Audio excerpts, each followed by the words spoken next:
शङ्कर जय जय शङ्कर हर हर शङ्कर जय जय शङ्कर हर हर शङ्कर जय जय शङ्कर हर हर शङ्कर पालय माम्.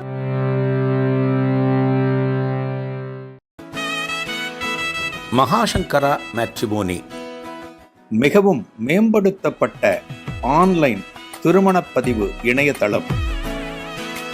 இந்த இணையதளத்தில் பதிவு செய்வது மிகவும் எளிது. பதிவு செய்யுங்கள், பிறகென்ன கெட்டிமேளம்தான். உங்களுடன் நாங்கள், உங்களுக்காகவே நாங்கள். விவரங்களுக்கு தொடர்பு கொள்ளுங்கள்.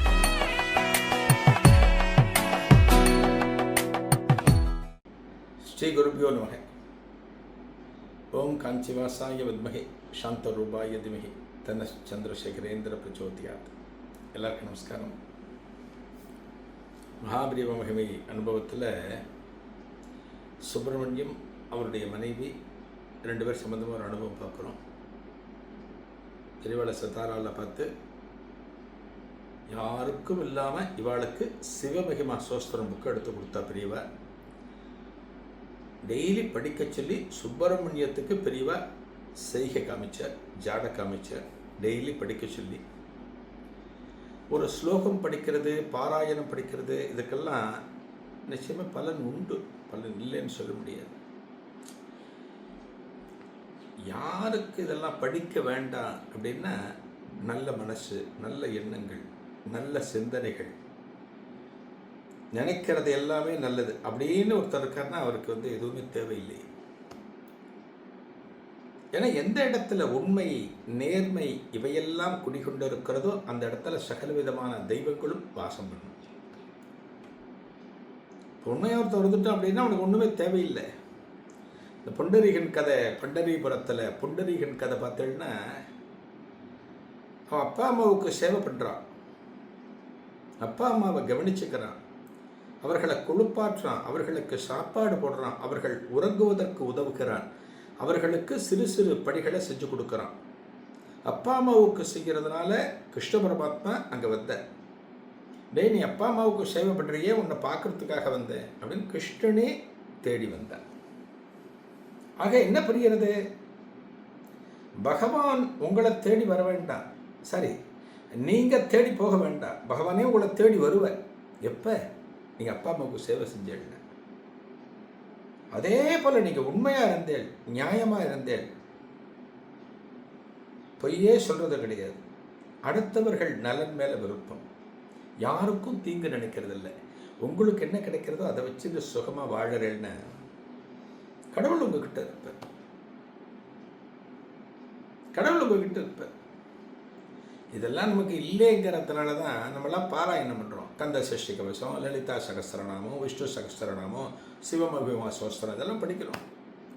அப்படியாவது கொஞ்சமாவது புண்ணியம் எனக்கு கிடைக்காதா அப்படிங்கிறது தான் காரணம். இப்போ இவருக்கு இந்த புஸ்தகம் கிடைச்சி படிக்கலை. மனைவி வாரத்தில் ஒரு நாள் படிக்கிறார்.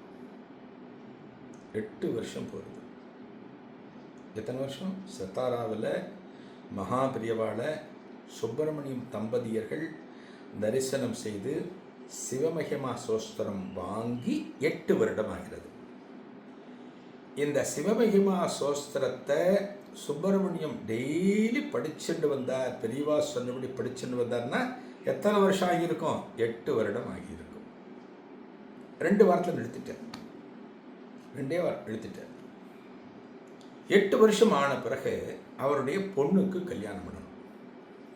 அவருடைய பொண்ணுக்கு கல்யாணம். ஜாதகம் எடுத்த அங்கங்கே தெரிஞ்சவட்டெல்லாம் கொடுத்தார். இன்றைக்கி மாதிரி அன்றைக்கி என்ன மேட்ரிமோனிய கிடையாது, எல்லாம் தெரிஞ்சவட்ட சொல்லுவார்.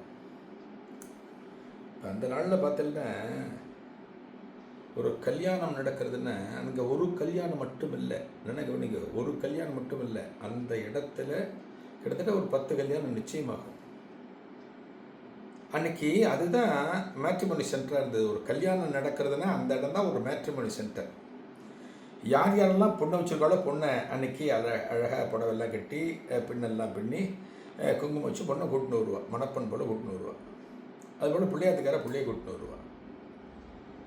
அப்படியே அங்கே பேசிகிட்டு இருக்கும்போது எல்லாம் பேசுவோம், நீ விஸ்வோட ஒன்று விட்ட பேரனா, நீ இந்த வேப்பத்தூர் விஸ்வாவா, அவனோட ஒன்று விட்ட பேரனை, எங்கள் இடத்துல ஒரு பொண்ணு இருக்கா, உங்கள் பிள்ளைக்கு பார்க்கலாமா அப்படி ஆரம்பிப்பேன். அன்றைக்கி பொய்யனும் வந்திருப்பான், பொண்ணும் வந்திருப்பான், 2 பேரும் பாப்பா. அப்பாக்கள்லாம் லௌகீகம் பேசுவாள், முடிஞ்சிடும். அப்படிதான் கல்யாணம் அன்றைக்கி ஆச்சு. அன்றைக்கி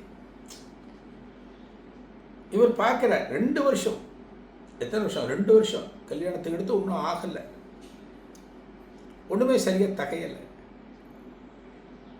என்னடா அது சரியாக ஒன்றும் தகையலையே அப்படின்னு இவருக்கு ஆச்சரியம். ஏன்னா இவரும் எல்லா முயற்சிகளும் பண்ணிட்டு இருக்காரு, எல்லா இடத்துக்கும் போயிட்டு வந்துட்டு இருக்காரு, எல்லாமே பார்த்துட்டு இருக்காரு. யார் சுப்பிரமணியம் பார்த்துட்டு இருக்காரு.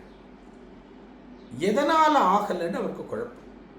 இதெல்லாம் நம்ம சொல்ல முடியாது. ஒரு கல்யாணத்துக்கு மாப்பிள்ளை பார்க்குறோம், பொண்ணு பார்க்குறோம், ஏன் ஆகலை, ஏன் நான் 4 வருஷமாக பார்க்குறேன், ஏன் 8 வருஷமாக நான் பார்க்குறேன், நான் சொல்ல முடியாது, நம்மளாம் சொல்லவே முடியாது.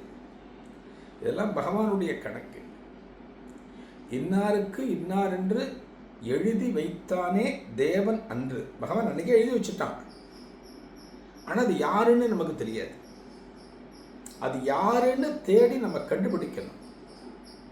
அது பகவானோட அனுகிரகத்தோட நமக்கு அமையும். அதனால தான் ஒரு கல்யாணத்திற்கு பெண் ஜாதகத்தையோ புள்ள ஜாதகத்தையோ நம்ம எடுக்கிறோம் அப்படின்னா நம்மளுடைய குலதெய்வம், நம்மளோட இஷ்ட தெய்வம், நம்மளோட குருநாதர் எல்லாரையும் நேரில் போய் தரிசனம் பண்ணி ஜாதகத்தை வச்சு ஒரு ஆசீர்வாதம் வாங்கிட்டு வந்து அதன் பிறகு தான் ஆரம்பிக்கணும் கல்யாணம். காசு இருந்தால் மட்டும் கல்யாணம் நடந்துடாது. சில பேர் சொல்லுவார், எல்லாம் ரெடியாக இருக்கு, 60 பவுன் நகையை வாங்கி வச்சுட்டேன், முகூர்த்த புடவையிலேருந்து எல்லாம் ரெடி, பணம்லாம் வச்சுட்டேன், கல்யாணத்துக்கு சாப்பாடு கீப்பாடு எல்லாத்துக்கும் ரெடியாக இருக்குது, மாப்பிள்ளை கிடச்ச உடனே முகூர்த்தத்தை வச்சுக்கலாம் அப்படின்பார். கிடைக்கணுமே மாப்பிள்ளை. இன்னைய தேதியில் பார்த்தா மாப்பிள்ளையும் கிடைச்சோடுறது கஷ்டப்பட்டு தான், சும்மா இல்லை, கிடைச்சோடுறது. சத்திரம் தான் கிடைக்க மாட்டேங்கிறது. சென்னை மாதிரி பெரிய நகரங்களில் சத்திரம் கிடைக்க மாட்டேங்கிறது. இப்போ ஒரு குடும்பம் அப்படின்னா அவன் எக்ஸ்பெக்டேஷன் ஒன்று இருக்கும், 600 பேர், 700 பேர், 1000 பேர், அதுக்கேற்ற சத்திரமாக எதிர்பார்ப்பேன். அதான் இன்னைக்கு கிடைக்க மாட்டேங்கிறது. இங்கே பாருங்க, இவருக்கு சுப்பிரமணியத்துக்கு 2 வருஷமாக பார்த்துட்டு இருக்கார், ஒன்றுமே அமையலை. அவருக்கு என்னமோ தோன்றது, ஏதோ ஒரு தடையோ ஒரு தடங்களோ இருக்குது அப்படின்னு அவருக்கு தோன்றது, அவரோட மனசில் ஒரு தோன்றது.